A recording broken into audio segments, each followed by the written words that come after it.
الحمد لله الذي أنزل على عبده الكتاب ولم يجعل له عوجا قيما لينذر بأسا شديدا من لدنه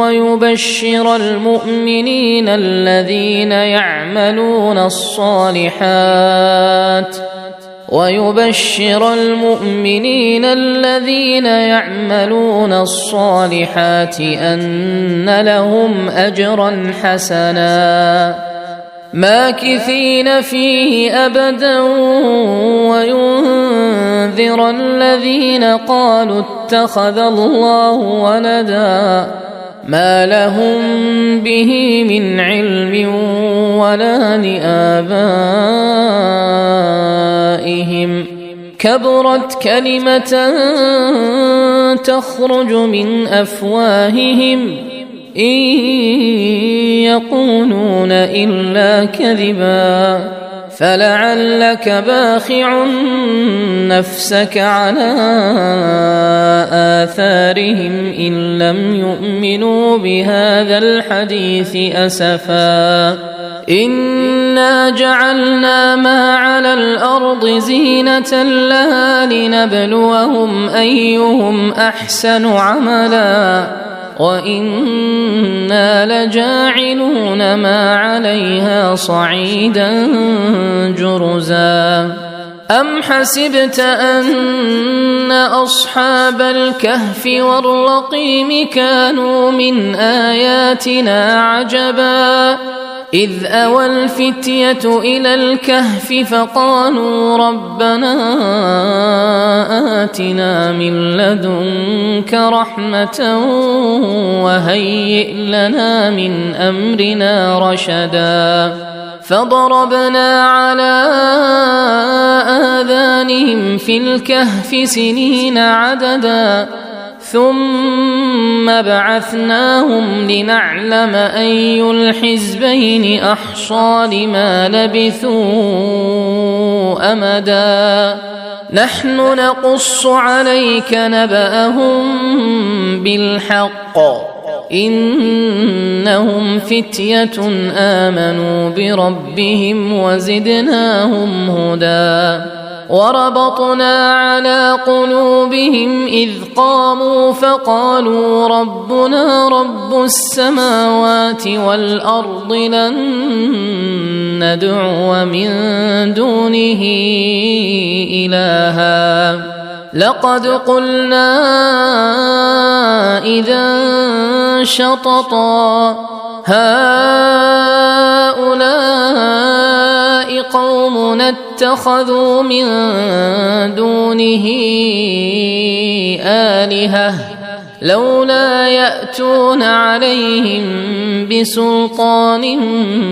بين فمن أظلم ممن افترى على الله كذبا وإذ اعتزلتموهم وما يعبدون إلا الله فأووا إلى الكهف ينشر لكم ربكم من رحمته ويهيئ لكم من أمركم مرفقا وترى الشمس إذا طلعت تزاور عن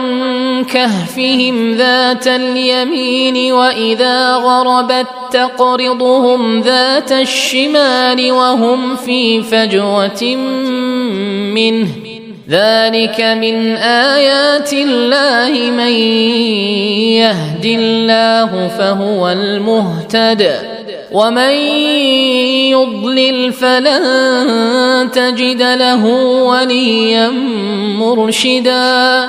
وتحسبهم أيقاظا وهم رقود ونقلبهم ذات اليمين وذات الشمال وكلبهم باسط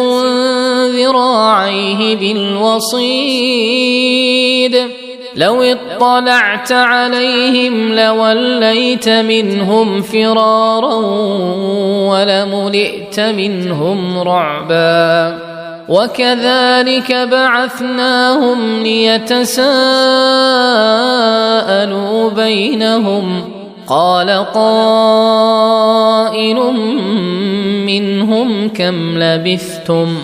قالوا لبثنا يوما أو بعض يوم قالوا ربكم أعلم بما لبثتم فابعثوا أحدكم بورقكم هذه إلى المدينة فلينظر أيها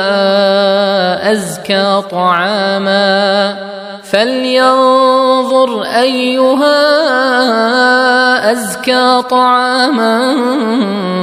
فليأتكم برزق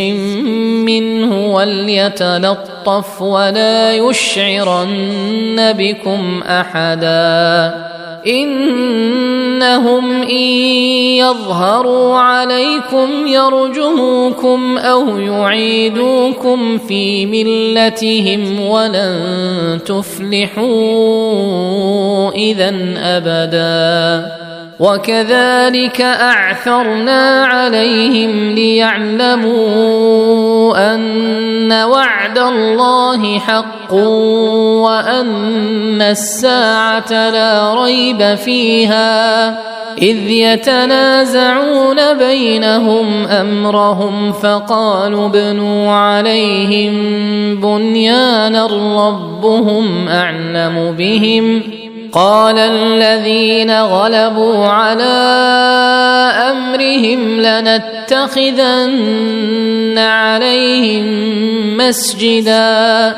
سيقولون ثلاثة رابعهم كلبهم ويقولون خمسة سادسهم كلبهم رجما بالغيب ويقولون سبعة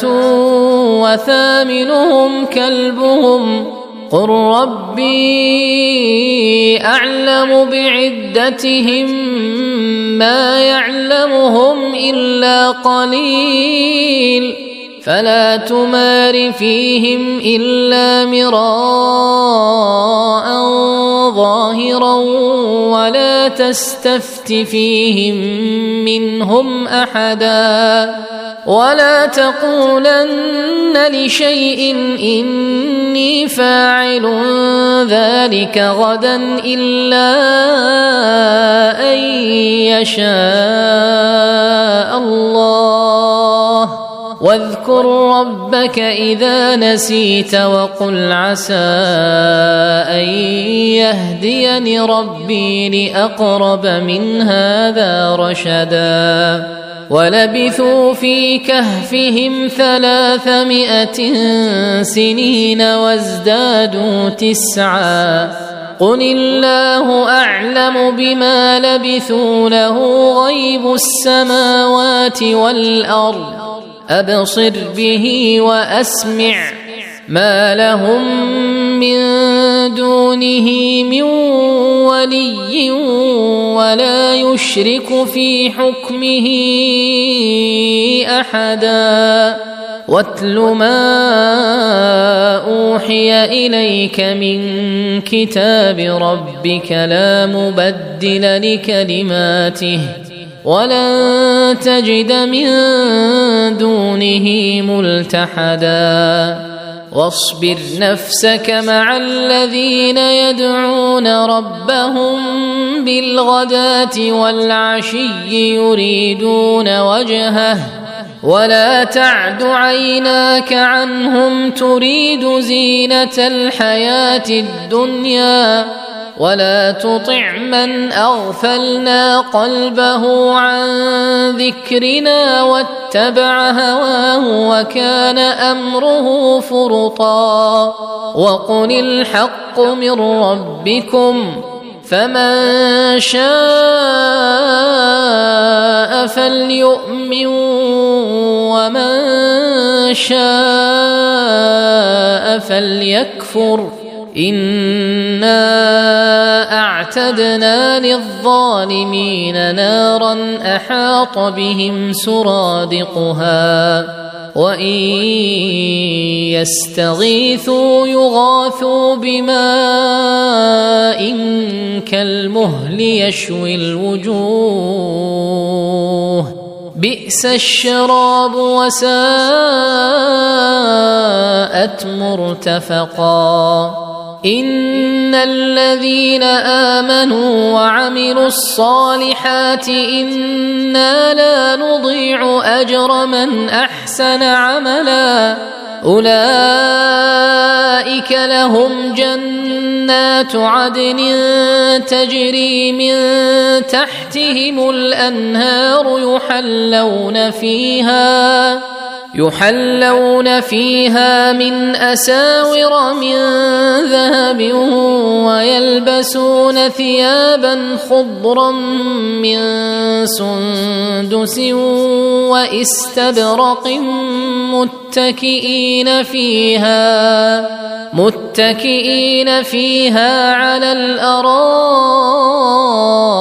نعم الثواب وحسنت مرتفقا واضرب لهم مثلا الرجلين جعلنا لأحدهما جنتين من أعناب وحففناهما بنخل وجعلنا بينهما زرعا كلتا الجنتين آتت أكلها ولم تظلم منه شيئا وفجرنا خلالهما نهرا وكان له ثمر فقال لصاحبه وهو يحاوره أنا أكثر منك مالا وأعز نفرا ودخل جنته وهو ظالم لنفسه قال ما أظن أن تبيد هذه أبدا وما أظن الساعة قائمة ولئن رددت إلى ربي لأجدن خيرا منها منقلبا قال له صاحبه وهو يحاوره أكفرت بالذي خلقك من تراب ثم من نطفة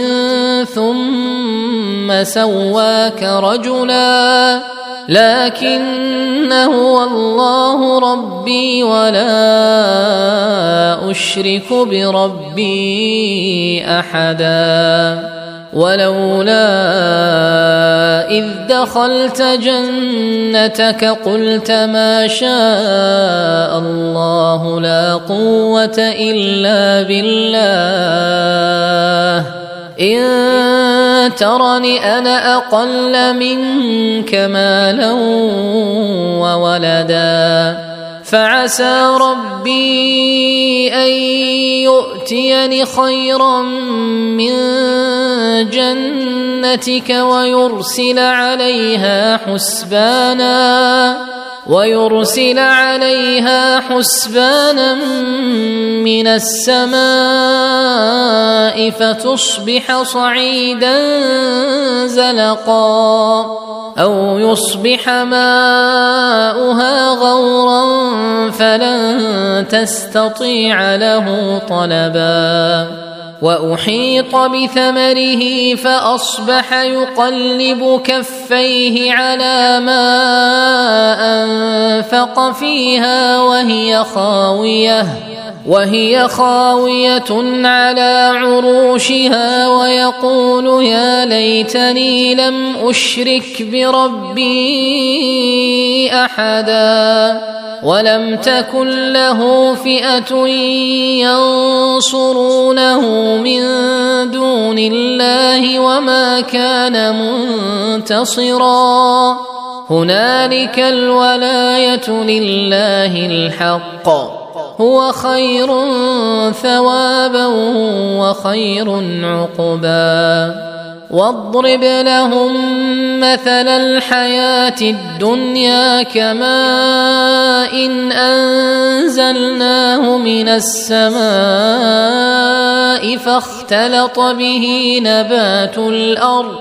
فاختلط به نبات الأرض فأصبح هشيما تذروه الرياح وكان الله على كل شيء مقتدرا المال والبنون زينة الحياة الدنيا والباقيات الصالحات خير عند ربك ثوابا وخير أملا ويوم نسير الجبال وترى الأرض بارزة وحشرناهم فلم نغادر منهم أحدا وعرضوا على ربك صفا لقد جئتمونا كما خلقناكم أول مرة بل زعمتم أن لن نجعل لكم موعدا ووضع الكتاب فترى المجرمين مشفقين مما فيه ويقولون يا ويلتنا ما لهذا الكتاب لا يغادر صغيرة ولا كبيرة إلا أحصاها ووجدوا ما عملوا حاضرا ولا يظلم ربك أحدا وإذ قلنا للملائكة اسجدوا لآدم فسجدوا إلا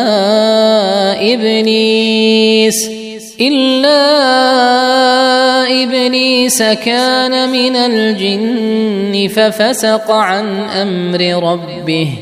أفتتخذونه وذريته أولياء من دوني وهم لكم عدو بئس للظالمين بدلا ما أشهدتهم خلق السماوات والأرض ولا خلق أنفسهم وما كنت متخذ المضلين عضدا ويوم يقول نادوا شركائي الذين زعمتم فدعوهم فلم يستجيبوا لهم وجعلنا بينهم موبقا ورأى المجرمون النار فظنوا أنهم مواقعوها ولم يجدوا عنها مصرفا ولقد صرفنا في هذا القرآن للناس من كل مثل وكان الإنسان أكثر شيء جدلا وما منع الناس أن يؤمنوا إذ جاءهم الهدى ويستغفروا ربهم إلا أن تأتيهم سنة الأولين أو يأتيهم العذاب قبلا وما نرسل المرسلين إلا مبشرين ومنذرين ويجادل الذين كفروا بالباطل ليدحضوا به الحق واتخذوا آياتي وما أنذروا هزوا ومن أظلم ممن ذكر بآيات ربه فأعرض عنها ونسي ما قدمت يداه إنا جعلنا على قلوبهم أكنة أن يفقهوه وفي آذانهم وقرا وإن تدعهم إلى الهدى فلن يهتدوا إذن أبدا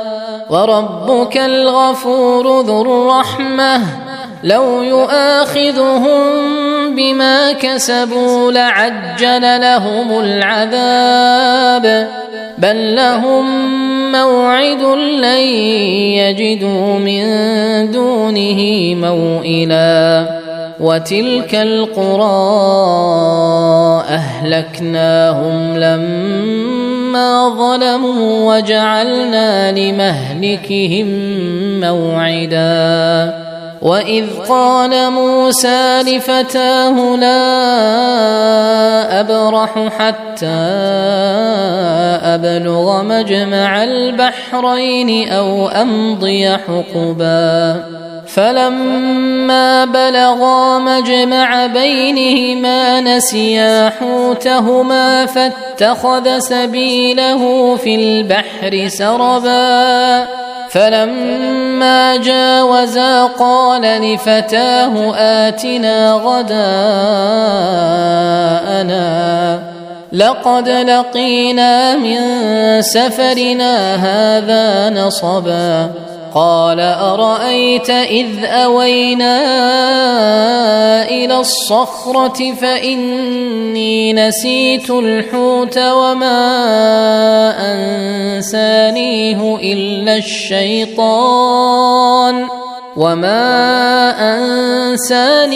إلا الشيطان أن أذكره واتخذ سبيله في البحر عجبا قال ذلك ما كنا نبغي فارتدا على آثارهما قصصا فوجدا عبدا من عبادنا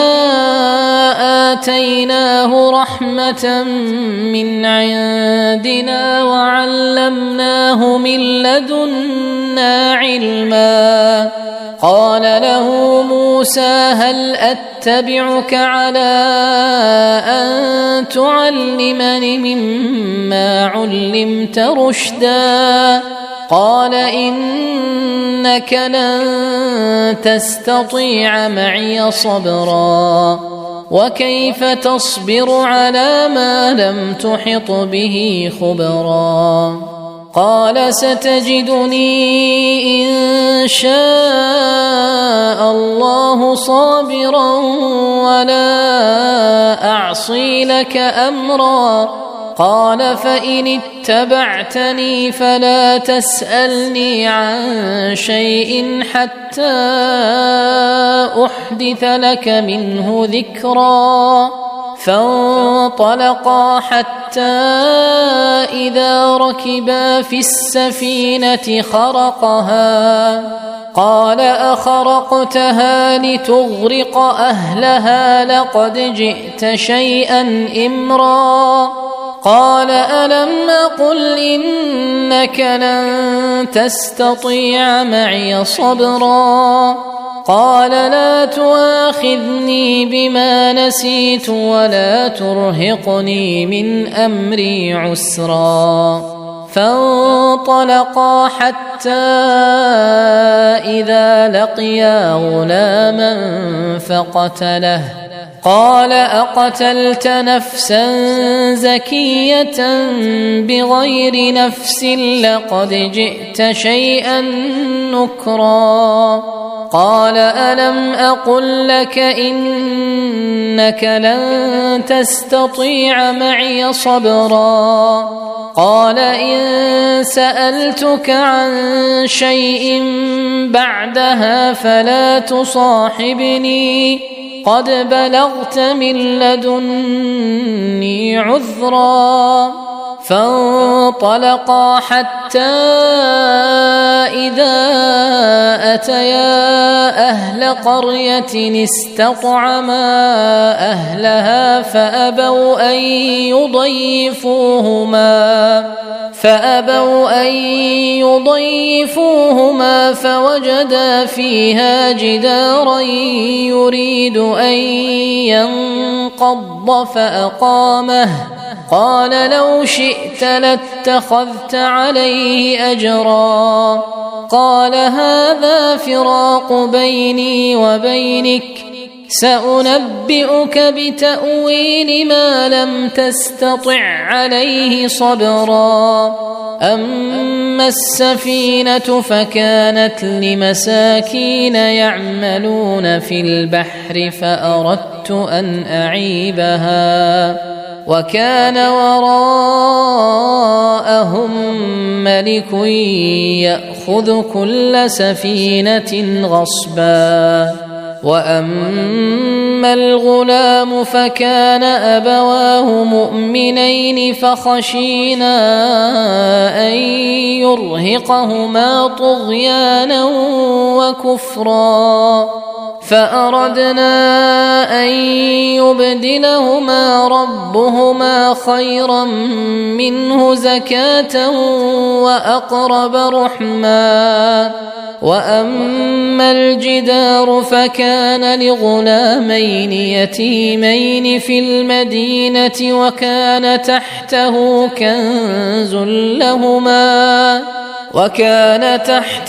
كنز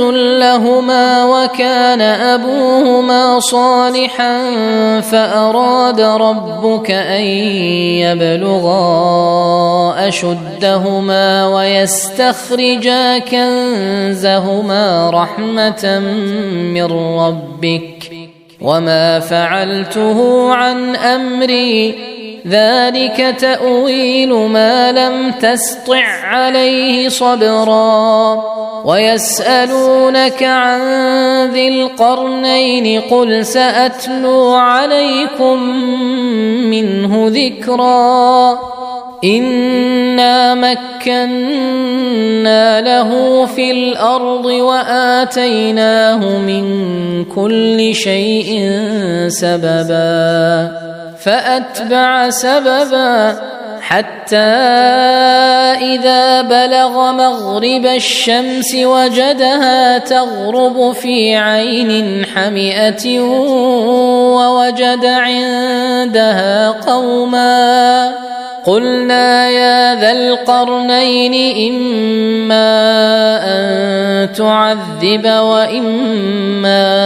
أن تتخذ فيهم حسنا قال أما من ظلم فسوف نعذبه ثم يرد إلى ربه فيعذبه عذابا نكرا وأما من آمن وعمل صالحا فله جزاء الحسنى وسنقول له من أمرنا يسرا ثم أتبع سببا حتى إذا بلغ مطلع الشمس وجدها تطلع على قوم لم نجعل لهم من دونها سترا كذلك وقد أحطنا بما لديه خبرا ثم أتبع سببا حتى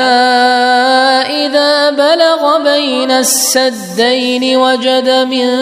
دونهما قوما لا يكادون يفقهون قولا قالوا يا ذا القرنين إن يأجوج ومأجوج مفسدون في الأرض فهل نجعل لك خرجا على أن تجعل بيننا وبينهم سدا قال ما مكني فيه ربي خير فأعينوني بقوة أجعل بينكم وبينهم ردما آتوني زبر الحديد حتى إذا ساوى بين الصدفين قال انفخوا حتى إذا جعله نارا قال آتوني أفرغ عليه قطرا فما استطاعوا أن يظهروه وما استطاعوا له نقبا قال هذا رحمة من ربي فإذا جاء وعد ربي جعله دكاء وكان وعد ربي حقا وتركنا بعضهم يومئذ يموج في بعض ونفخ في الصور فجمعناهم جمعا وعرضنا جهنم يومئذ للكافرين عرضا الذين كانت أعينهم في غطاء عن ذكري وكانوا لا يستطيعون سمعا أفحسب الذين كفروا أن يتخذوا عبادي من دوني أولياء إنا أعتدنا جهنم للكافرين نزلا قل هل ننبئكم بالأخسرين أعمالا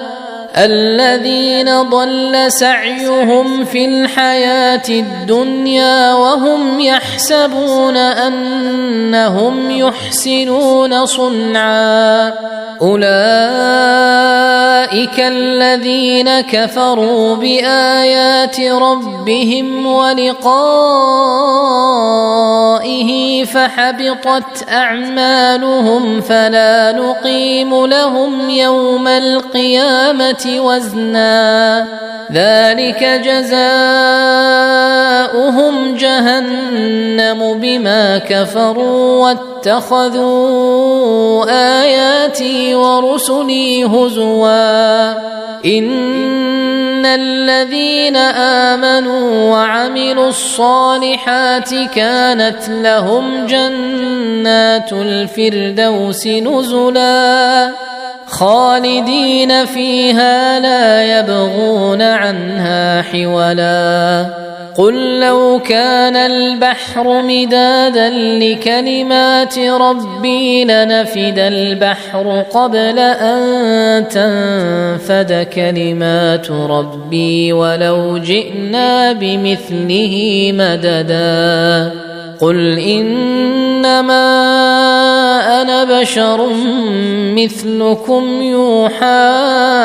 إلي أنما إلهكم إله واحد فمن كان يرجو لقاء ربه فليعمل عملا صالحا ولا يشرك بعبادة ربه أحدا.